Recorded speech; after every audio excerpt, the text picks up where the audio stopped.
Lawam, Call Aloyim Yahweh, Ba'ashem Yahushai, Ba'ashem Rachak Wadash. Double honors to our apostles and elders of Great Millstone. Peace and blessings to the elect.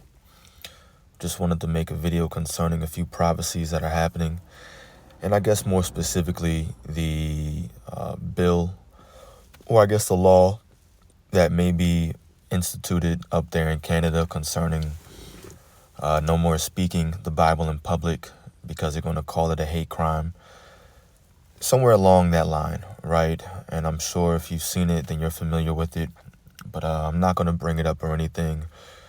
But listen, the mentality that I have and the mentality that you all of us should have is when it happens, it happens. Not to fret, not to be caught off guard, not to be in awe of these things. We know Esau, Edom, is going to come down with great wrath because he has a very short time left to rule in his kingdom. And he's going to do, and we can expect him to do, all that he can in order to keep his kingdom. It only makes sense. So he's going to come down with a great wrath. He's going to put unruly and wicked laws in place. He's going to do his best to get us up off the streets and stop teaching what we're teaching. And when these things happen, let it be, right? When it happens, it just happens. No need to be caught off guard. No need to fret. And if it doesn't happen, it doesn't happen. Whatever. We just continue to look forward to prophecy take place. So I want to start reading here in the book of Romans 13, verse 11. It says, "And that knowing the time, that now it is high time to awake out of sleep. For now is our salvation nearer than when we believed." So being in these end days right now, the scriptures are telling us that our salvation is nearer than when we believed. Why? Because all of a sudden that day is going to come and it's going to seem like it happened out of thin air, popped up out of nowhere. And our job is to continue to watch. Now, of course, the scriptures say that no man knows the day nor the hour. However, the Lord has given us signs. He's given us signs so that we can be able to say, hey, it's about that time. Let's get my house in order. And it says it's time for us to wake out of sleep, meaning we have to be on alert. We have to be constantly watching, head on a swivel, which means what? Stay ready so you don't got to get ready. That famous phrase that people say, stay ready so you don't got to get ready. Because when you want to get ready, it's going to be too late. And then that's when the doors of mercy are going to be shut. All of a sudden now all hell breaks loose, and now you want to start repenting. Now you want to call out on the Lord and ask for the forgiveness of your sins. Now, right now, the Lord is saying it's time to wake out of sleep. All right, I'm going to jump over now to the book of Luke 21. And I'll read verses 25 through 28. "And there shall be signs in the sun and in the moon and in the stars, and upon the earth distress of nations, with perplexity, the sea and the waves roaring." And perplexity basically gets into confusion, not having any understanding, not knowing what's going on. And you can see that's what's going to happen concerning that bill if it gets passed up there in Canada.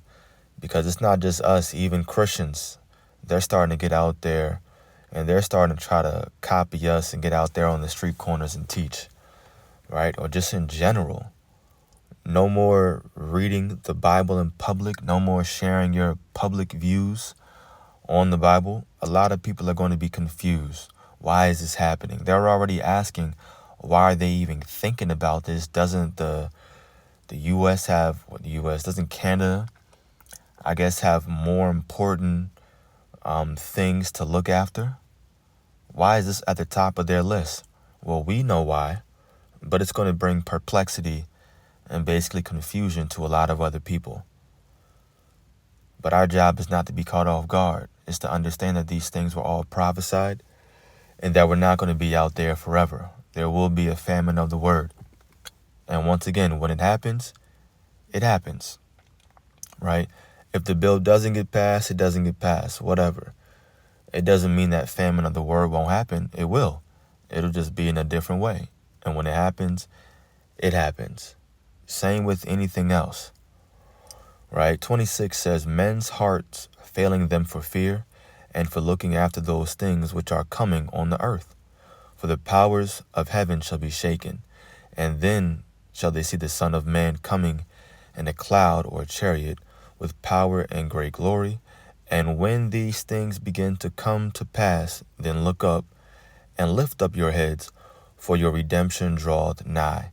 So we see that Esau is putting in these different regulations to try to stop what we're doing, because we're the main ones. You know, I mentioned the Christians and them getting out there, but they're just trying to mimic us because they see that we're getting a following. And it's not like we're after numbers, but people are watching, and that includes them. So they say, hey, let's also get out there. Like where we camp over here in Silver Spring, Maryland, every other week, we get out there during the weekday, that is. And there's this Christian, I guess, church group, whatever, and they come out right down the street, right across from us, all of a sudden randomly. Now, why'd they choose the same day that we go out? Then they chose the same exact location. That ain't no coincidence.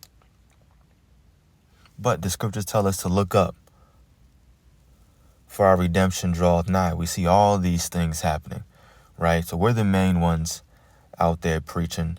Esau is trying to come out with regulation to get us off the street, And it's going to come down even harder. Like, that's just the beginning. Don't fret when there's other regulations talking about, hey, how worse can it get, right? They're already talking about jail time, but hey, the death penalty. We'll call it straightforward. That's going to come too for hate speech. You saying this, you saying that. Is this what you believe? Going to make us testify. All right, boom, death penalty. Just like that. But we were warned. So that's how we know that we're living in the end days right now. This is the book of, probably end here. No need to make the video long. 1 Peter 4. Right, and you see the subtitle that says, share the sufferings of Yahushai. 1 Peter 4 verse 12 says, beloved, think it not strange concerning the fiery trial, which is to try you, as though some strange thing happened unto you. But rejoice, inasmuch as ye are partakers of Yahushai's sufferings, that when his glory shall be revealed, ye may be glad also with exceeding joy. Now the point is at verse 12, the first verse we read. It says, think it not strange concerning the fiery trial. We're going through some minor trials right now with finances and your job situation, your woman, your family, your friends, whoever you may run into, different encounters, right? But this is all to prepare us for that big and final moment, because Jacob's trouble is going to be a huge trial within itself. But then within Jacob's trouble, you have the hour of temptation, when that micro CHIP is really pushed and made mandatory. That's that real fiery trial. And that's what we're coming into right now. Jacob's trouble, really. We'll just call it that, just to sum it all up, because so much will happen in that time. It's going to be crazy. It's going to be a huge trial. We're talking about famine. Talking about not, potentially not knowing where you're sleeping. Hell, you won't. Not knowing where you're going to be the next day. Not knowing what's going on within the next few hours. Right? All these things. It's going to be a huge trial, but the Lord is saying, think it not strange. Why? Because we've been warned. Now, of course, the smart thing would be, when that bill is passed, just to stop teaching out there on the highways and byways. Right now, you make your YouTube videos or do what you can online until that gets taken away, right? So be smart about it, obviously, but we're just stating for the purpose of this video, when it comes, it comes. Don't think it's to be strange, we were warned about it. I'll read verse 14. If ye be reproached for the name of Yahushai, happy are ye, for the spirit of glory and of God resteth upon you. On their part he is evil spoken of, but on your part he is glorified. And that's what they're doing. Now they're coming down, trying to stop us from teaching, all because they don't look at Yahweh Ba'ashem Yahushai as good or righteous. He's not positive. It's not an optimistic message for them. So he's evil spoken of on their part, but on our part, he's glorified.